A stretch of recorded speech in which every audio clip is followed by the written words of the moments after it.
Challenge Rift 89. Alright, let's check it out nice and early this morning, live from Australia, people. So as usual, click on the soul mirror here. It'll give us all of the details that we need to know. This is the monk class, and you can already see there's only 2 green items here, which means this is the only set items that we are using. It is the Legacy of Nightmares ring set, which has been buffed big time this season and just the last patch. So for those of you that haven't experimented and aren't aware what these rings actually bring to the table, while this is your only set item bonus, every ancient item you have equipped increases your damage dealt by 750%. That's for each ancient item, and reduces your damage taken by 4% for each ancient item. So 750 multiplied by like 13 times is gonna really be doing a lot of damage output, as you can imagine. So we're hoping that most of the items here are ancient. Let's have a quick look see. And also, for those of you wondering, it also does take into effect that the rings themselves are ancient. That multiplies the damage, so 750% times 2. So this player's done very well with making sure everything's ancient, but having a quick look, there's nothing really that matches up with skills very well and multiplies with more damage with his skills. It's just random crapola here. He definitely could have done a better job. It was probably rushed. He's missing a legendary gem there as well. So it doesn't look like the best, but because he's got all of those ancient items, I don't think damage is going to be a problem at all. We've got Envious Blade. Illusory Boots are always awesome because you can just run through all of the enemies and there's no one that's blocking your path. So that's pretty nice. Convention of Elements, pretty standard. So looking at the skills really quick before I give you a quick demonstration on how the mechanics work and how to progress through and just get your materials. We're using Crippling Wave, we're using Cyclone Strike, Blinding Flash, Sweeping Wind, Mystic Ally, and Mantra of Healing, which is basically a passive. You don't really need to activate that at all. The passives, Exalted Soul, Determination, Relentless Assault, and Near-Death Experience. So having a look here, you want to keep up your Sweeping Wind as much as possible. What frustrates me, or well, 100% of the time, if you notice that it drops out, make sure you reactivate it. But if it's doing damage like this, then obviously it's going to stay active and it's going to get up to 3 stacks there. So what you want to do is use your Cyclone Strike to pull enemies into your Sweeping Wind like so, and then just use your Crippling Wave to do damage like that. That's pretty much it. Cyclone Strike, as you can see, if I keep using it, it's pretty much the only skill that is going to drain our spirit. So we've got the Blinding Flash here to regenerate spirit, and we've also got Mystic Allies, which will give us a spirit burst as well. So as you can see, it's regenerating very quickly, and we also summon an ally to help us fight, but he doesn't really assist all that much. It does increase damage a little bit, but because we're using our Cyclone Strike and our Crippling Wave, that's pretty much going to be doing the primary damage. And that's it. It's just annoying that there's no Dashing Strike for this build, because the Monk is such a fast moving class, and Dashing Strike is a must, I think, for most builds. So, and as you can see, single targets, super easy as well. Just remember, use your Cyclone Strike, suck enemies in, keep moving through the Challenge Rift, and if you keep moving and don't focus too much on killing every enemy, focus on elites that are scattered throughout this Challenge Rift on separate floors, then you should be fine. So it is a close call kind of Challenge Rift this week. For some of you that are dilly-dallying and not moving through quick enough, you're going to find that time's running out. So if you're struggling with that, you can watch me do it and just watch how quickly you need to pace yourself and keep on moving. So you want to down these elites as quick as possible. And that's pretty much all I have to say about that. It's very basic, and Crippling Wave is kind of our primary damage dealer. We're just going to be pulling things in, and make sure that you keep reactivating your Cyclone Strike, Sweeping Wind there. So enemies that are actually being damaged, it's going to keep, it's going to make stacks for our Sweeping Wind at the bottom there, and it's also going to regenerate or keep Sweeping Wind, excuse me, active. Oh, I can't talk today. Alright, let's go on in, do this together.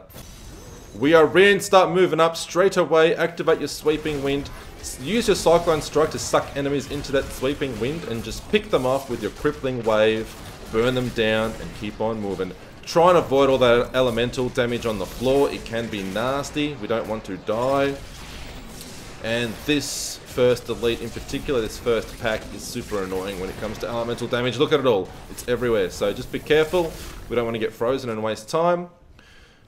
That would be super annoying. Another part that's super annoying is that there's no dashing strike on this monk character. Dashing strike is such an important mobility and speed increasing tool for the monk class. I don't know why it's not actually in the skills bar. Whoever actually made this character up and the build came up with a build definitely could have dropped a lot of skills there and put in dashing strike. That's what I would have done. But anyway, I guess they're trying to make things a bit more challenging. And for those of you that don't know, every challenge rift, I like to leave a random orb that I don't pick up. So I like people to spot that. It's definitely not something. It's something that's completely 100% intentional. I definitely intend to miss orbs. And it's just kind of like for bragging rights, because just to show y'all that I can still smash through the challenge rift even if I miss an orb. So right now we're going to pull ahead. We've got that speed pylon there. You want to definitely hightail it after you get that speed pylon just on that first floor, at the end of the first floor. And you've got like 3, maybe 4 elites that we're going to kill here.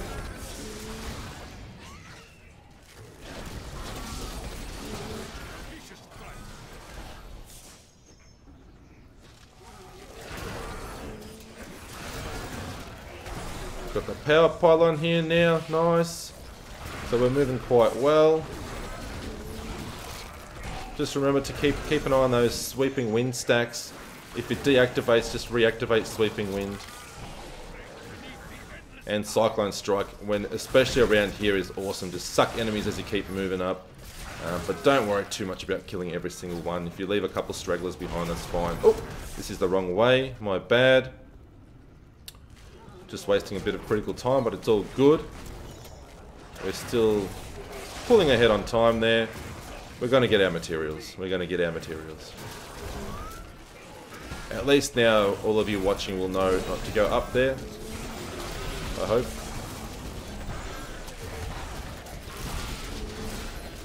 So as you can see, like, elemental damage can do a bit of damage to you, so be careful not to stand in it. I probably took a little bit too much elemental damage there, but I kind of knew that I'll survive. It's the explosions you want to keep a really close eye on and avoid at all costs. Same as the exploding crossballs. And even this guy, what is he, a grotesque we can call him. He explodes, just trying to avoid that. Pick up the orbs.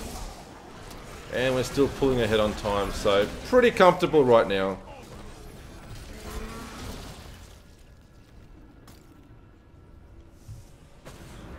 Alright, let's go floor 3. Pretty confident that the Rift Guardian will pop after a couple more elites. Or maybe one more. It looks like we need at least 2 more at the moment. Or some nice density.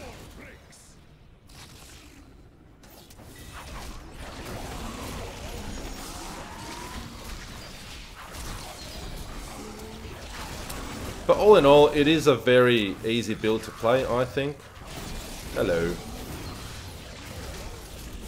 And I usually just activate Mystic Ally whenever it's up, for starters, whenever I can activate it. And also when I come across an elite. I think we need maybe one more elite. Just for that bit of a damage increase. Definitely time it for the elite. There's no point spending it just on regular trash, because you kill them super quickly. The elites you want to down as quickly as possible so you can get those orbs, those juicy orbs. Oh, nice. Shield pylon, so we don't have to worry about dying now. And I don't think we even need to kill this elite completely for the orbs. Pretty sure the Rift Guardian will pop. Jeez, arcane damage. And here we go, we got like 40 seconds to kill the Rift Guardian. So that was a close call. But I'm not exactly trying to do like a super quick run either. Like, this was pretty comfortable for me. I'm talking a lot of rubbish, and you know, I kind of went up the wrong way for a little while. So there's definitely a lot of ways we could have saved some time there. But all in all, at least I got this guide done for everybody, so you can all do it. If you're struggling, then you've come to the right place. I go through everything. I give you an example before we go into the challenge rift, and then I complete the challenge rift right before your very eyes. Make sure you tune back later on tonight. I'll be doing a live stream. I'm not sure if I'll be playing Diablo 3 or do some greater rift runs or something like that. Maybe try out some new builds for my barbarian class this season. Or I might just work on Assassin's Creed Odyssey. It depends what I feel like when I get back home. Until then, I love you all very much. Don't forget to subscribe. It's always an option here. But if you don't want to, it's fine. Just come back and visit.